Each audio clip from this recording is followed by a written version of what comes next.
한국 고대 중세 호둥제 연구, 일본 고중세 문헌수기 하재광사 등 고려 시대의 사회경사 연구를 큰 영향을 많이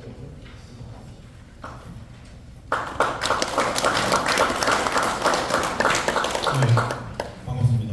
방금 소개받은 부산대학교의 김기섭이라고 합니다. 좀 피곤하시죠? 공부를 아침부터 너무 열심히 하시나요? 이제 피곤하실 때가 됐는데 제가 하는 주제가 조금 딱딱한 주제가 돼서 조금 더 이렇게 참으셔야 되지 않겠나 싶습니다. 가능하면 빨리 진행하도록 하겠습니다.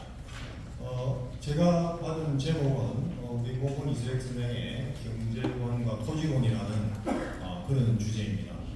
제가 여기서 이야기하고 싶은 부분을 결론적으로 좀 말씀을 드리면 우리 모건 선생님께서 주장하신 토지 개혁론 이게 과연 이제 어떻게 평가를 해야 될 것인가?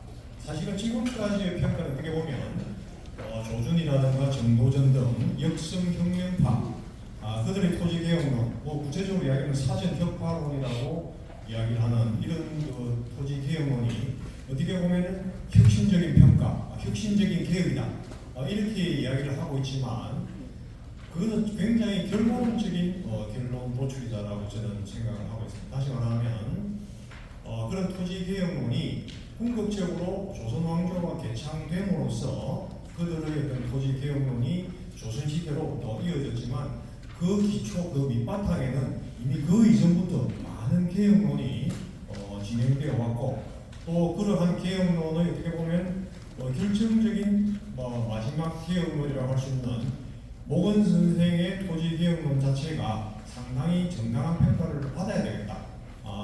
그런 면에서 모건 선생의 토지개혁론을 새롭게 재평가할 필요가 있다. 그런 관점을 말씀을 드리도록 하겠습니다.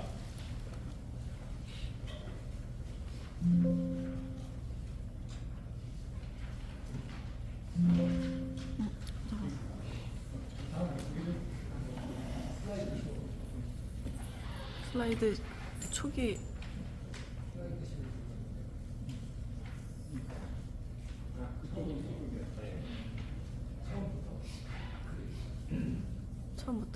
처음부터 유정아 슬라이드 처음부터 해봐. 움직이시면 그래?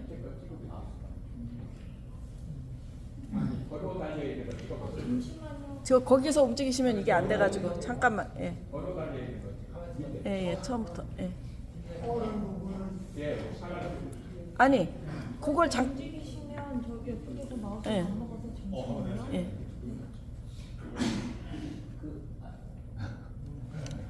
이 다음으로 예, 죄송합니다. 오늘 제 발표의 목차는 이렇게 기존의 목차들과 이렇게 동소이합니다. 그래서는 연구 필요성, 선행 연구를 검토하고, 그다음에 모건 선생의 경제관과 관련해서 모건 선생의 시대인식이 과연 어떠했느냐, 그런 시대인식의 기초에서 경제관이 어떠했느냐를 살펴보고, 그 경제관 가운데서도 농업관, 농민관, 노비관 등, 그리고 토지론에서는 토지 문제인식과 토지 개혁론 이것을 살펴볼 예정입니다. 좀 전에 말씀드린 바와 마찬가지로 이 연구의 필요성은 이 세 번째에 나타나는 이 과연 이제 모건 선생에 대한 평가를 이제 정치적 어떤 선택의 정당성 여부로 평가할 것이냐, 아니면은 현실적 개혁의 의미를 더욱더 표현할 것이냐라고 놓고 볼 때. 모건 선생이 결코 이제 조선왕조 개창에 응상하지는 않았지만 또 그런 의미에서 역성혁명파에 의해서 굉장히 부당한 평가를 받았지만 실질적으로 현실적 개혁의 측면에서는 굉장한 역할을 했다라고 생각을 할 수가 있습니다. 그래서 그런 점에서 현실적 개혁에 의해 좀 더 위중을 둘 필요가 있다. 그리고 왜 그러냐면 모건 선생의 토지개혁론이라고 하는 것은 맹자, 주자, 익제, 이재현, 가정이고 모건 이색으로 이어지는 정통주자 성리학의 그런 가치관에 입각해서 토지개혁을 주장을 했기 때문에 그런 의미에서 점에서도 굉장히 주자 승리학자로서의 본인의 어떤 그런 역할을 충실히 하셨다라고 말씀을 드릴 수가 있습니다. 뭐 조금 전에 말씀드린 것처럼 지금 기존의 선행 연구에 관한 어떤 그런 평가들은 목은 이색 선생을 중심으로 한 온건 개혁파 또는 불법파라고 평가되는데 이들을 사전 개성론자 이렇게 평가하기도 하고 또 한편으로는 역성혁명을 추구했던 정도전, 조준 등은 사전 혁파론자 또는 급진파 뭐 이런 식으로 주장을 하고 있습니다. 그래서 지금까지의 연구 경향들은 예체로 보면 이 두 번째 보다시피 이 정도전과 조준 등의 개혁성을 상대적으로 높이 평가한 그런 경향을 가지고 있고 그것은 굉장히 이제 결과론적인 해석이다. 왜냐하면 육성혁명이 성공했고 또 아울러서 고려사라는 기록 자체가 육성혁명의 성공을 합리화하는 또는 정당화하는 방식으로 서술이 되어 있기 때문에 그럴 수밖에 없다. 그러나 이제 모건생의 공민왕 문년에 제시했던 이 복중상서 속에 나타나는 토지개혁론은 그 당시의 관점에서 볼 때는 대단히 현실적이고 성리학적 관점에서 입각해서 원론적 관점에서 토지 문제를 개혁하고자 했다. 그러니까 어떻게 보면 그런 개혁의 어떤 이 단초가 있었기 때문에 최종적으로 정도전과 조준 등의 토지 개혁론이 또 나올 수 있었다라고도 볼 수 있습니다. 그래서 실질적으로 이제 이제 모건 선생의 그런 토지 개혁론은 굉장히 맹자의 항산론에 토대를 두고 있고 그런 만큼 주자 승략, 아까도 뭐 유종이라고 하는 그런 표현이 우리가 조금 어떻게 보면은 모건 선생을 좀 뭐랄까 비틀어서 보는 느낌으로 줄 수도 있지만 실질적으로 유종이었기 때문에 그 유종이라고 하는 측면에서 개혁론도 굉장히 현실적 개혁론으로 진행되었다라고 말할 수가 있습니다. 그래서 결국에는 이 급진개혁파들이 주장하는 그런 사전혁파론 또는 이 토지개혁론은 그것도 역시 맹자의 항산론과 항신론에 토대를 두고 있습니다. 마찬가지로 옹금파라고 이야기할 수 있는 모건 이색 등의 그런 주장들도 항산론과 항신론에 바탕을 두고 있어요. 그 양자의 어떤 그런 토지개혁론의 바탕에는 마찬가지로 맹자, 주자의 그런 어떤 인식론이 바탕이 되고 있거든요. 그러나 어떻게 보면 모건 선생의 토지의 무죄에 관한 인식은 주자적 인식을 대단히 많이 닮아 있다. 이렇게 말씀을 드릴 수가 있겠습니다. 이건 조금 했던 이야기인데, 이것도 이제 약간의 이제 그 고려 후기에 보면 14세기에 원조 정본 농상치교라는 책이 편찬이 됩니다. 그런데 이 원조 정본 농상치교라는 책은 중국에 농서했던 농상치교를 고려에 가지고 와서 새롭게 편찬한 농업기술서예요. 농업기술서.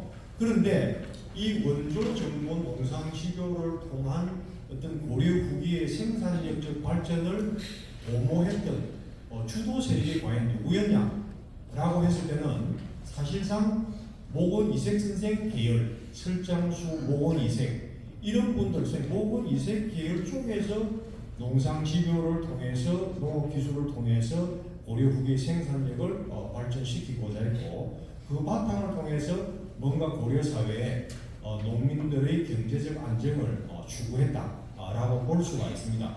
그래서 네 번째에 보면 원조 정본 농상치교는 이색과 정치적 모건 선생과 이색 정치 입장을 같이 한 이암이라든가 강시, 설장수, 찬영 등이 말하자면은 편찬을 한 거죠.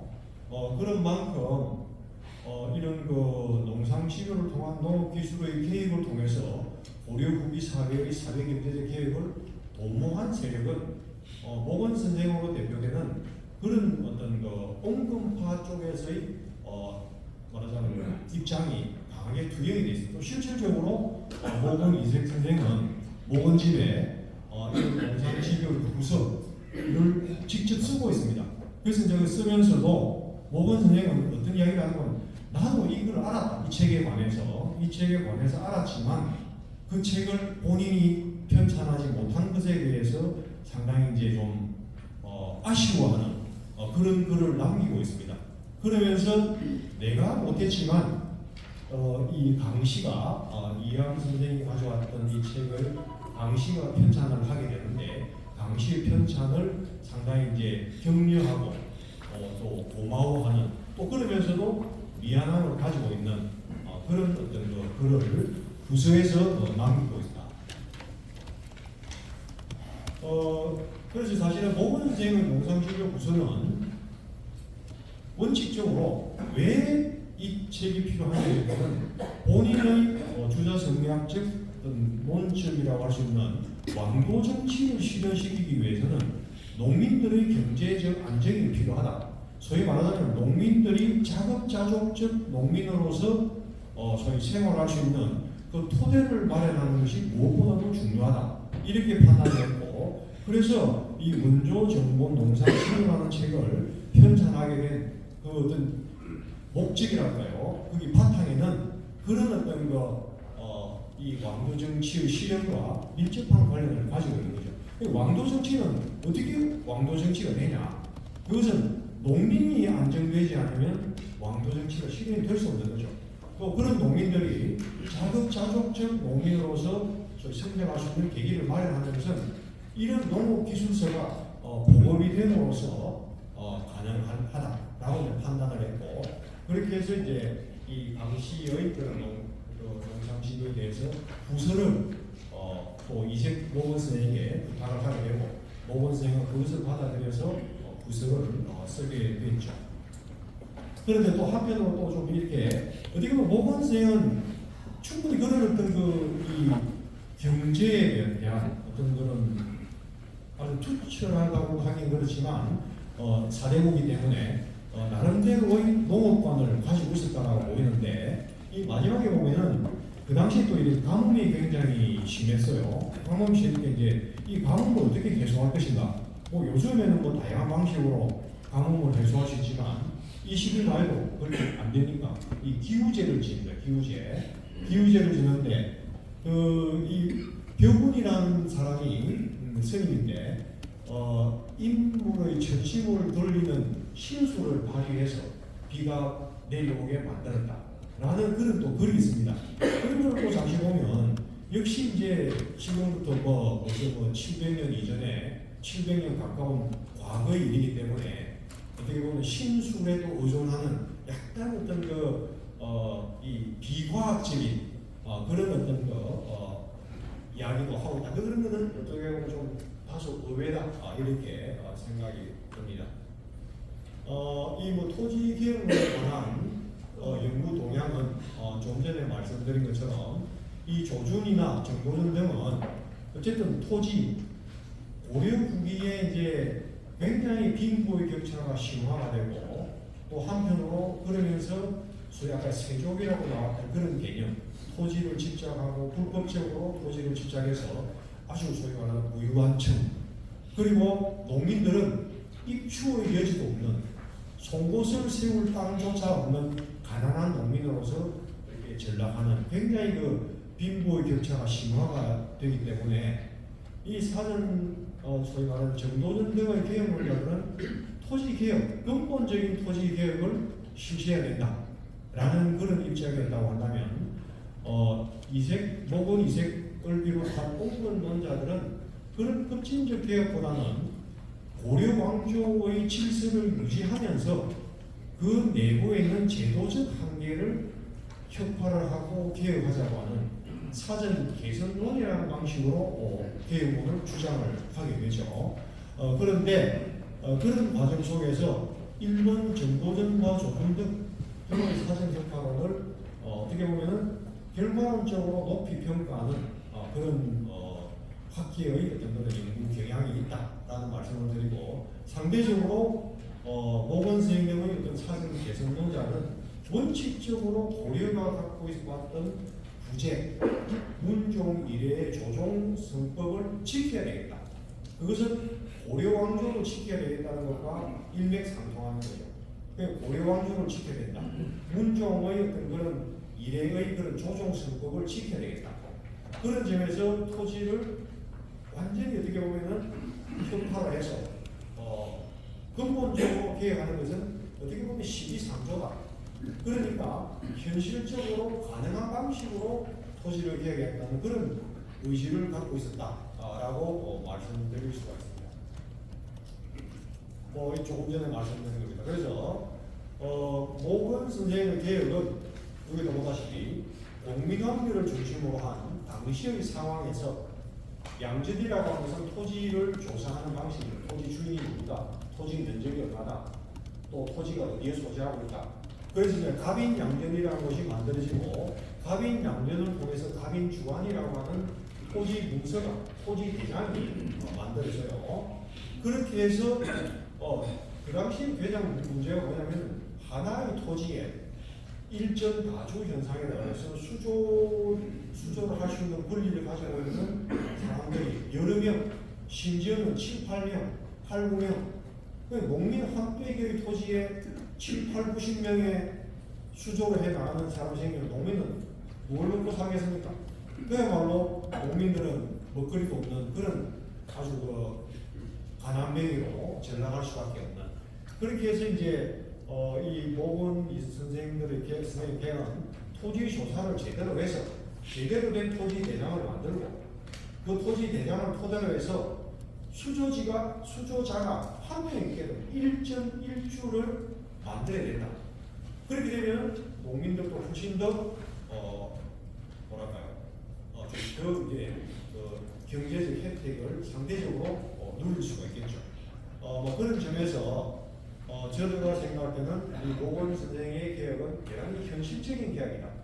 현실적인 대안이다. 그렇게 생각을 해볼 수가 있겠습니다. 여기 아까도 이제 여러 앞에 선생님들 말씀하셨지만 모건 선생은 좀 전에 말씀하셨지만 주자 승리학의 가치관, 주자 승리학의 원론에 아주 기초하고 있다. 그런 점이 하나 있고 그런 측면에서 지분택리, 경제재민을 주장했다. 또 한편으로 맹자의 정전론, 방신론, 방산론에 토대를 두고 있다.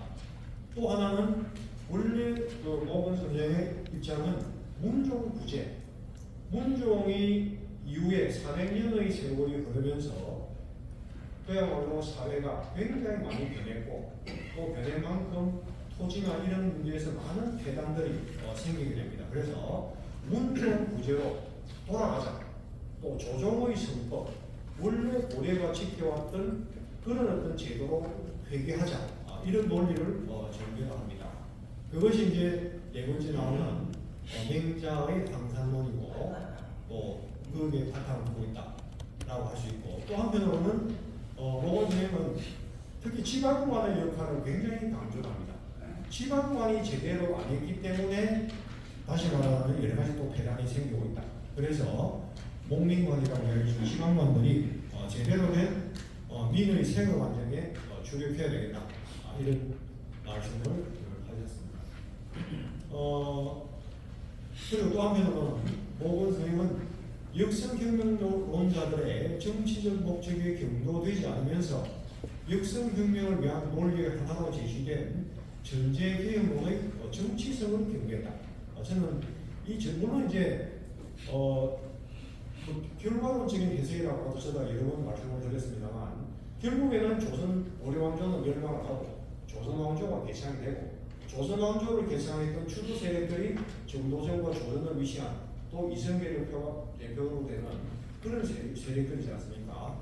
그러니까 결국에는 이 전제개혁론도 개혁적 의미를 가지고 있지만 그 속에는 다분히 정치적 목적이 내재되어 있었다라고 말하지 않을 수가 없다. 그런 말씀을 드리겠고요. 어쨌든 모건 선생은 권력의 향배에 좌우되기보다는 현실적 개혁 가능성에 무게를 두었다. 그래서 그런 측면에서 자신의 어떤 입장을 주장을 일관되게 유지해 나갔다. 어떻게 보면 그거는 저는 이제 모건 선생의 투자 성리학자라는 관점에서 볼 때는 당연히 가질 수 있는 어떤 어떻게 보면 절이고 절이 저리를 지키는 정신이 있고 또 저리를 바탕으로 해서 토지 개혁의 문제에서도 그런 관점에 서지 않았는가 이렇게 생각을 해보고 있습니다. 사실은 이 고려 후기 14세기에 들어가면 외국의 침략이 엄청나게 말하자면 고려로 들어옵니다.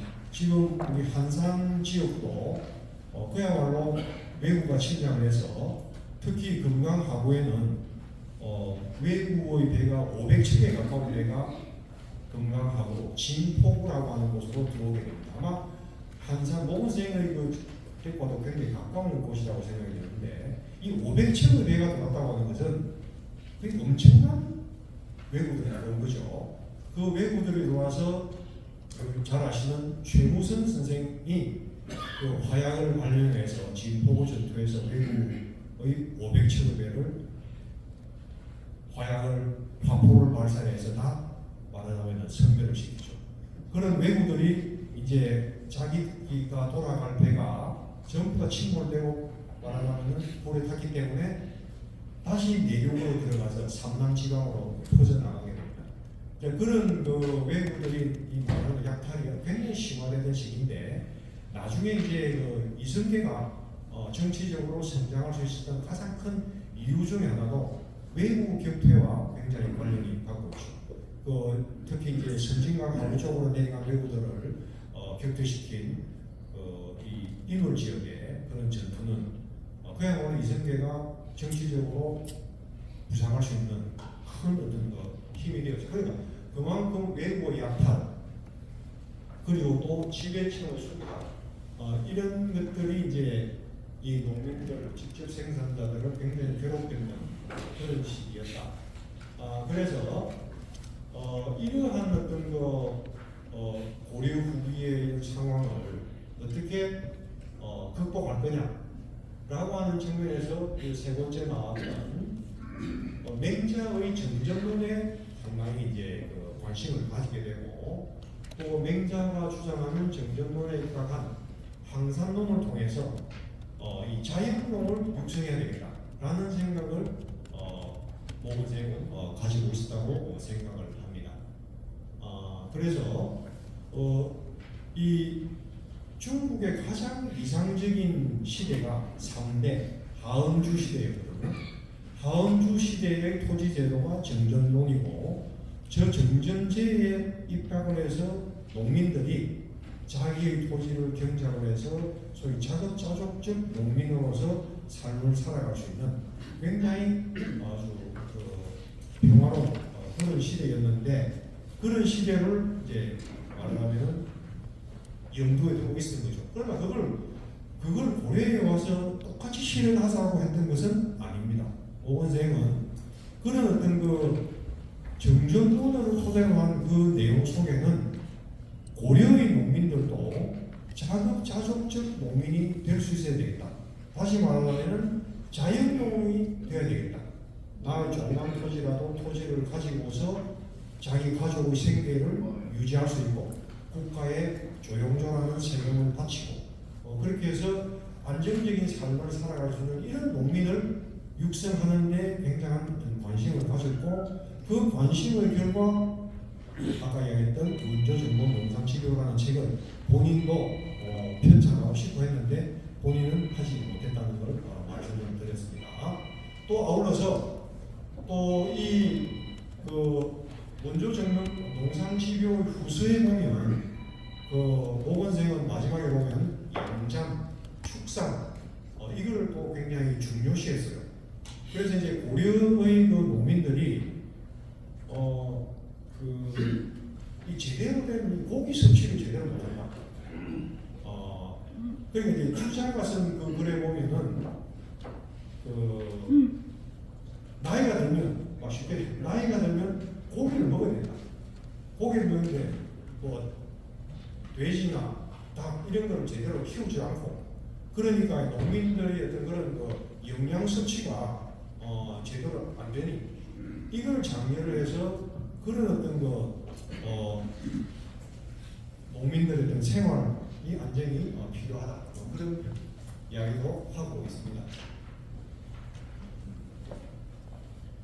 그래서 여기 보면 그 책에 농민들의 생활 역시 인하면서 귀촌이나 노유를 막론하고 음식으로 채소나 건어물, 육포가 고작이고 또 쌀만 중시하고 기장과 같은 곡식을 경시하고 삼배 모시만 중시하고 명주 무명에는 관심이 없다. 그만큼 이제 농민의 식생활, 의생활에도 고려인들이 상당히 한계를 가지고 있었다라는 그런 생각도 표현을 하고 있습니다. 나머지는 또 읽어보시면 될 것 같고요. 맨 마지막에 이색은 고려 농민이 자급자족적 농민으로 거듭나고 축산을 통해 음식 문화도 개선되기를 희망하면서 농상 지표의 효용성을 설명했다, 이해했다라고 볼 수가 있습니다. 모건생은 어차피 이제 사대부고 어떻게 보면은 고려의 그런 지배층이죠. 그러니까 본인의 생각하는 일반 농민층들, 노비들에 대해서 어떤 그런 그들이 교화의 대상이고 구효의 대상이고 권농의 대상이다 라는 것은 모건생이 기본적으로 가지고 있는 입장이지만 모건생이 이제 국가로부터 이제 토지를 구해받고 여러 개 토지가 있었는데 그 하인을 시켜서 세금을 두드러 보냅니다. 수조를 하러 보내는데 그래서 수조를 하러 보내는 사람으로 하여금 그 수조하러 갈 때 농민들을 너무 괴롭히지 마라. 농민들의 그 애를 먹이지 마라. 이렇게 해서 그런 어떤 직접 생산된 농민을 보호하려는 그런 입장을 보여주고 있고요. 요 마지막에 보면 이 모근 시고에 보면 나뭇잎을 쓸다 또 부엌일을 맡고 있던 하녀가 병으로 죽자 며칠 동안 시 없는 일도 잊은 채 슬픔에 잠기다 또 7월 20일에는 난산으로 고생하는 여비가 있어 아주 갸륵하다 그래서 기특하다 이런 시를 쓰고 있어요. 그래서 이런 것들을 보면 모건생은 농민이든 노비든 신분적인 어떤 차이를 불구하고 그들에 관한 어떤 아주 예민 정신을 굉장히 가지고 있었던 것이 아니냐. 이 나뭇잎을 쓴다라는 그런 거에 보면 어린 여종이 어린 여종이 얼마나 밖에 나가서 놀고 싶습니까? 그런데 이제 자기 부인이 빨리 밥을 하라고 재촉하는 그런 걸 이제 이야기를 하면서 저희가 얼마나 밖에 나가 놀고 싶을까 그 마음을 이해하는 그런 입장에서 나무를 쓴다라는 그런 시도 남기고 있습니다.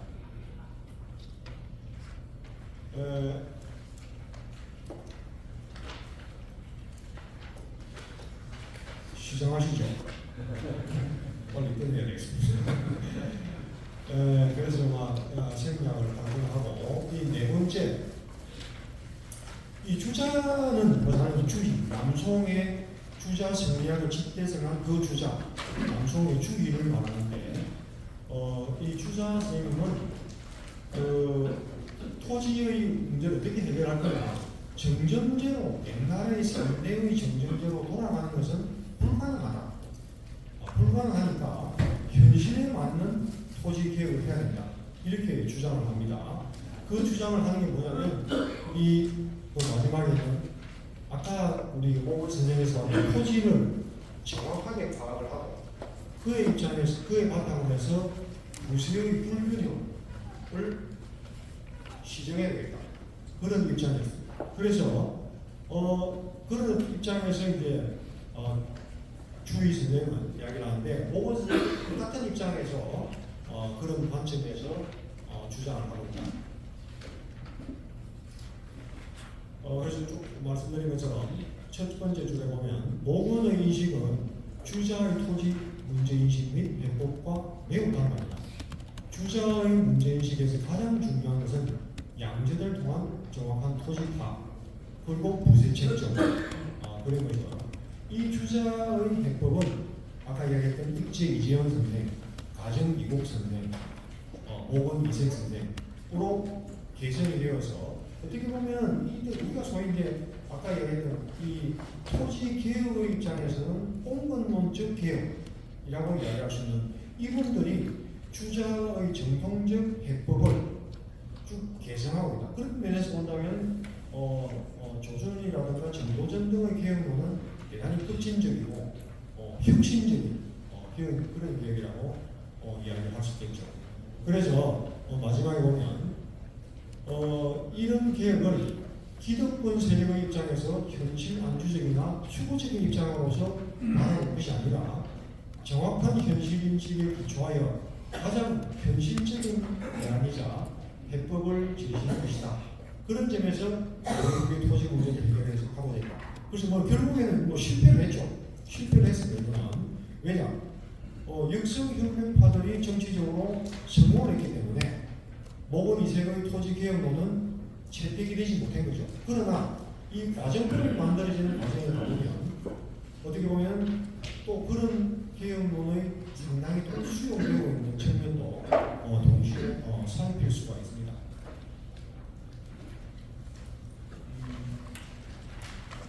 여기도 보면 두 번째에 보면 이 토지 개혁론 개선론과 토지 혁파론 되는 소위 이제 급진파와 온건파 그런 양자의 해법의 차이를 공부하고 이들의 노력은 전제 개혁에 대한 개성적 측면을 저는 가지고 있다. 그러니까 모건 이색의 그런 어떤 그 현실적 개혁안이라고 하는 것이 실질적으로 채택되지는 못했지만 그런 것들이 기본적으로 바탕이 되었기 때문에 정도전 등의 토지 개혁과 역성혁명도 성공할 수 있었지 않았나 이렇게 보는 거고요. 모건 이색의 개혁은 첫째, 사전 자체의 혁파보다는 사전으로 인해서 발생되는 문제를 해결하는 게 주안점을 두었다. 두 번째, 조종 전제로서의 전식과 고려의 원래 토지 제도는 전식과입니다. 전식과의 운영 원리가 무인 식군기로 넘어가고 고려 후기로 넘어가서 완전히 말하자면 붕괴가 되더라고요. 그래서 그거를 새롭게 회복을 해야 되겠다. 그렇게 해서 1.1주의 원칙을 회복해야 되겠다. 그런 관점. 그리고 또 한편으로는 마지막 세 번째, 전제개혁을 내세워 정치적 주도권을 장악해라는 이성계 등 역성혁명 세력에 맞서고자 한 정치적 입장도 거기에 내재되어 있을 것이다. 저는 그렇게 파악을 보았습니다. 그래서 고려후기 토지 문제를 해결하는 신흥 유신들의 개혁 논의는 하나하나 성공하지는 못했지만 각각의 다 나름의 어떤 성과를 가지고 있다. 그래서 이색의 입장이 모건 선생의 입장이 근본적 해결책이 아니라는 점에서 비판의 대상이 될 수 있겠지만 또 그가 세족의 입장을 대변한다든지 그러니까 정도전 등의 입장에서는 모건 선생이 굉장히 그 당시 소위 문세족이라고 세족청의 입장을 대변했다고 굉장히 비판을 하고 있는데 과연 그런 것이냐? 그렇게 보면 좀 적절하지 않지 않느냐라고 보는 것이고요.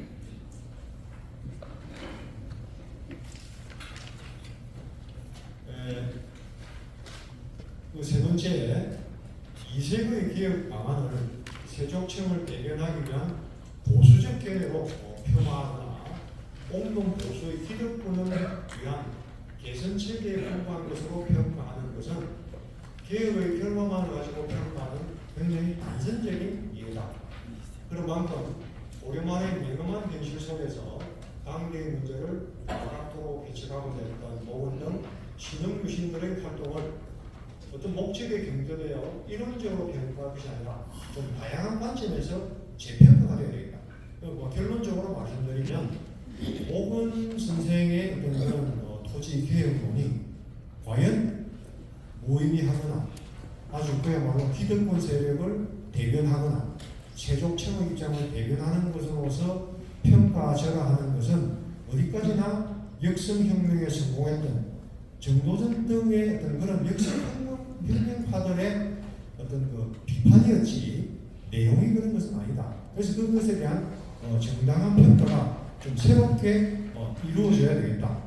그런 생각을 가지고 있습니다. 예, 이상입니다.